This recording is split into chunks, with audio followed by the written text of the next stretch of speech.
Welcome to the Spiritual Realities podcast, and in this episode I'm going to be looking at anger, self-pity, what should our heart attitude be, developing a heart that's constantly praying, and how we can read what we want to read into the scriptures and how we need to be careful with that.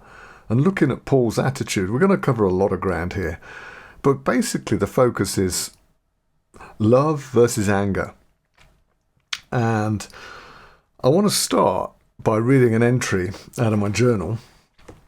And this is dated the 20th of the 8th, 2013. So this is quite a while ago, 4:19 in the morning. And here it is. It says, in a semi-dream state, I was seeing how, instead of using thought time to idly speculate about why people do what they do, I become full of intercessory love. That means I'm constantly absorbed in praying for people as they come into my heart and mind. Paul said, I always pray for you whenever I remember you. Somewhere. I'm writing that because it's 4:19 in the morning and I'm not going to look it up.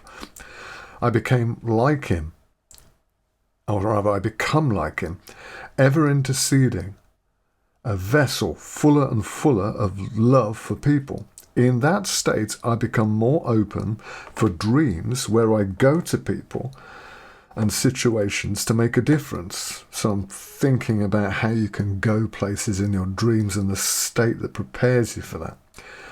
Idly speculating to understand is an indulgence of judgment. Coming alongside with love, intercede, is the flow and nature of Christ and the Holy Spirit. I have the sense that speculating until you understand someone's motives is never true understanding. True understanding comes on a flow of love, which is always a flow of intercession. We bless people. Then we're coming from a superior place, not a lorded over superior, but a serving superior. We're in the flow of the priesthood order of Melchizedek.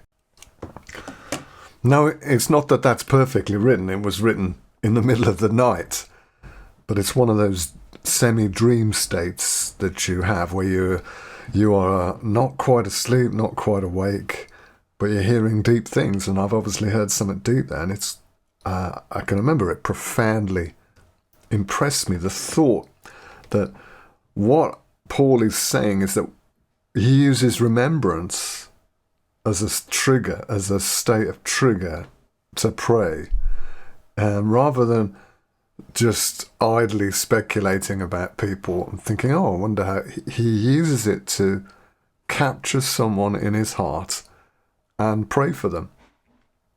And that's something that I think we often don't get in our culture, because we're a culture that kind of speculates often. We create an environment where we speculate often about the motives of people, why we think people do this, and we spend a lot of time processing that, and we maybe miss out the important engagement of interceding for someone. Because if you don't mix, or rather if you don't found it on prayer, you're remembering, any discernment or assessment or calculation of someone's motives is going to be coming from a source of proud superiority judgment, rather than having an attitude of, I want the best, I want to bless, I want to release kingdom authority and life and love over someone.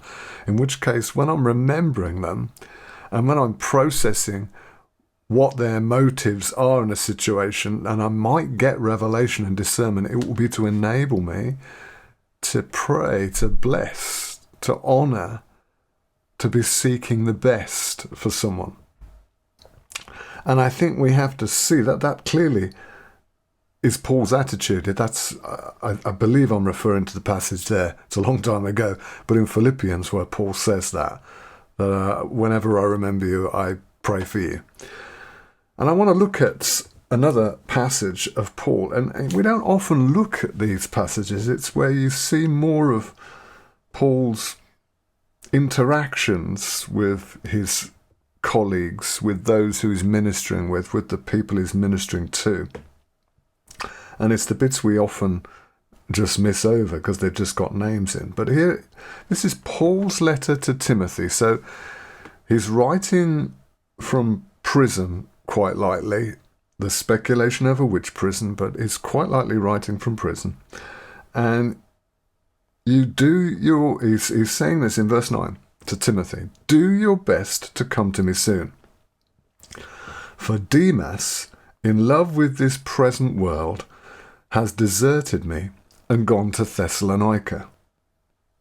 Now, he's going to list the fact that he's quite alone right now and people have left him. And he starts with Demas, who seems to have left him in a sort of bad way. He's left him because he's got more interested in worldly issues than the kingdom. And you think, well, is this Paul expressing self-pity? Because it's the first thing he mentions. But let's just go on. Crescens has gone to Galatia. It doesn't say why. That could well be a good reason. He's gone to preach in Galatia. Titus to Dalmatia. Again, no reason to suspect that's a bad thing. Luke alone is with me. Get Mark and bring him with you, for he's very useful to me for ministry. And that's interesting because that's probably the Mark that he fell out with, you see, early on in Acts. He has a disagreement with Mark and they part company. But it seems like older, further on in his ministry, he's valuing Mark and wants him to come. He then says as well, Tychicus I've sent to Ephesus, so he's clearly commissioned Tychicus to go to Ephesus. When you come, bring the cloak that I left with Carpus at Troas, also the books, and above all, the parchments. Now, that's practical instruction, but let's reflect here. He's saying how he's alone. He's talking to Timothy. Timothy's ministering somewhere, and he's saying, come to me. It would be really good to have you. I kind of need you. I need Mark as well. Could you come? I would suggest to you, it's quite possible here. He's not saying Demas has deserted me to say, isn't that so terrible for me? Perhaps he's saying it because Timothy will learn, if he doesn't already know, that Demas has left. And he wants to say, hey, Timothy, you'll hear this and you probably know, and we know Demas has left. And he's left for possibly the wrong reasons. And these other guys have left, not necessarily for the wrong reasons. And I'm on my own, and for me to do what I'm doing, I kind of need some people around me. That doesn't necessarily mean he's in self-pity. And then he says, and you think, well, maybe he is in self-pity, because then he goes, Alexander the coppersmith did me great harm. The Lord will repay him according to his deeds. He is an angry Paul. So look, he's really upset with Alexander. He's expressing his anger to Timothy in this letter. And he's saying the Lord will repay him. He'll have vengeance on Alexander on the day of judgment, on a judgment day. But perhaps not. Perhaps he's saying, hey, you'll probably hear this and know this, and you need to know this. Alexander did me great harm. And he doesn't say, I hate him. He says, the Lord will give him his wages, repay him, will give him his wages according to what he's done. In other words, hey, I wonder if he's saying this, hey, Timothy, don't get too angry with Alexander. You're going to hear about this, and you're my son in the Lord. And I know you're going to be like, Alexander? Say, hey, it's okay. God will deal with him. God will interact with him. And even that isn't necessarily the judgment of God that we might judge. jump to. Maybe it means God will interact with him in a way that brings things to the fore for Alexander, so he sees him, but he sees the things he's done. But whatever, it's not necessarily Paul being angry and venting about Alexander. Perhaps he's saying, hey, Timothy, don't get too angry with Alexander. In fact, here's some more evidence for that. Beware of him yourself, for he strongly opposed our message. So it seems like he could well be saying this to say, hey, Timothy, you're going to hear about Alexander. Maybe you're even going to want to get angry. But what I want, Timothy, is that you just be careful. I'm looking out for you, Timothy, because Alexander's opposes the message. He's dangerous to us. Be on the alert. I'm not talking about judging him. God will deal with him. Just be on the alert. He then says, and you, at my first defense, no one came to me to stand by me, but all deserted me. And you think, again, is this him going, it's really bad for me, and these people, they just weren't there to help me. But perhaps he's saying, hey, Timothy, you know this, or you're going to hear this, that at my first defense, no one came to stand by me. You will hear that. And as my son in the Lord, you might be tempted to get upset here and go into anger. But he says this, let it not be counted towards them. Let it not be counted as something that they have to carry the weight of. That's what that's saying. It's the same word that's used that it's counted to, righteousness is counted towards us because of faith and trust in Christ. He's saying, let these actions of not standing with him not be counted towards them. Let it not be put on their sheet of things they've done, if you like.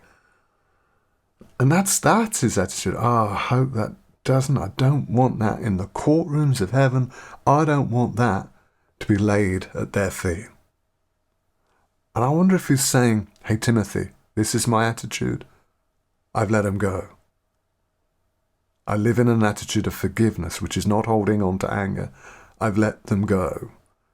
Timothy, make sure you let them go too. Don't take offense for me. And then he says as well, but the Lord stood by me and strengthened me. In other words, hey, Timothy, remember this. All those people who deserted me, don't lay it at their feet. Because the real thing is Christ stood with me and strengthened me. So that through me, the message might be fully proclaimed. It didn't stop. Like even Alexander's opposition did not stop me presenting the message of the kingdom. So that through me the message might be fully proclaimed and all the Gentiles might hear it. It hasn't been stopped. So I was rescued from the lion's mouth. And that's probably got more meaning to it. Maybe we're thinking there of the Colosseum and the lions there, but he's saying I was rescued. Whatever happened, all these people, Alexander, people deserting me, people not standing with me, I was rescued. So he says, Timothy, that's what I'm focusing on. That's what you should focus on. When you're remembering these people, pray for them, intercede for them. Don't just sit in judgment over them. The Lord will rescue me from every evil deed and bring me safely into his heavenly kingdom. To him be the glory forever and ever. Amen. It's interesting with text how you can read what is in your pattern within our hearts into the text. And I'd suggest to you that Paul here is saying, he's trying to instruct Timothy, that's the point, in this letter, the attitude he should have in regards to specific people and specific situations. And more generally, when you remember people, don't sit in judgment and then conclude what they should do. Intercede. And then you may well perceive motives, but it won't be just to judge. It will be to love, to bless, to know how to help them move forward, to intercede so that some things are not laid at their feet that don't need to be laid at their feet, because I have relinquished my right, my supposed right to anger.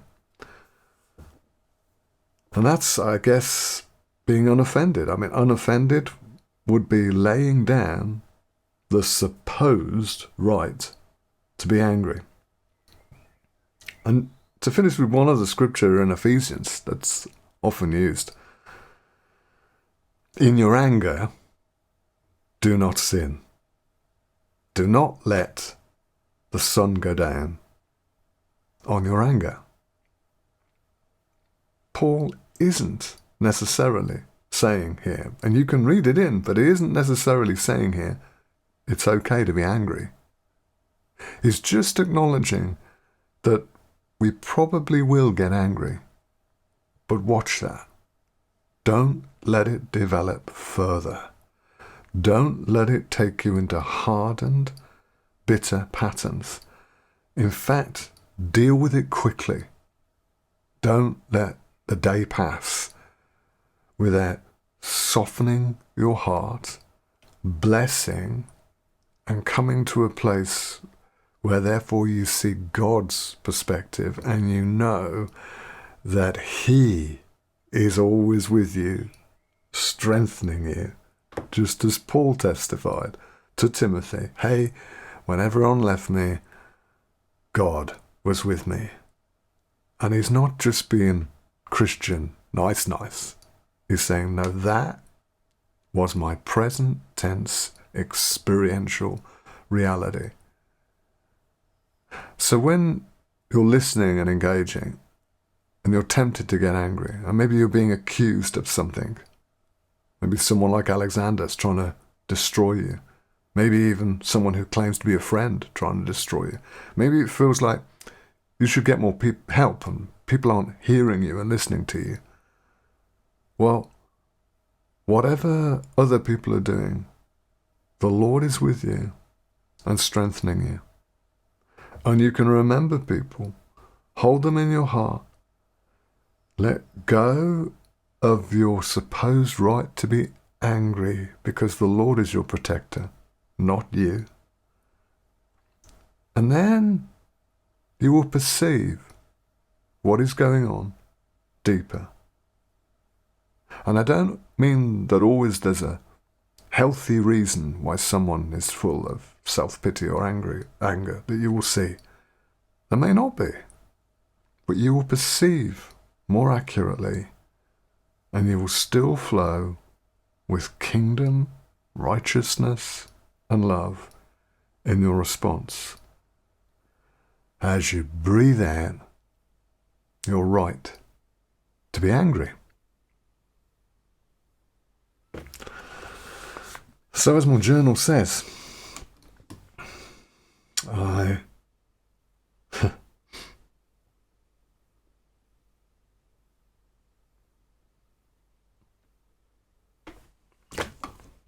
So as my journal says,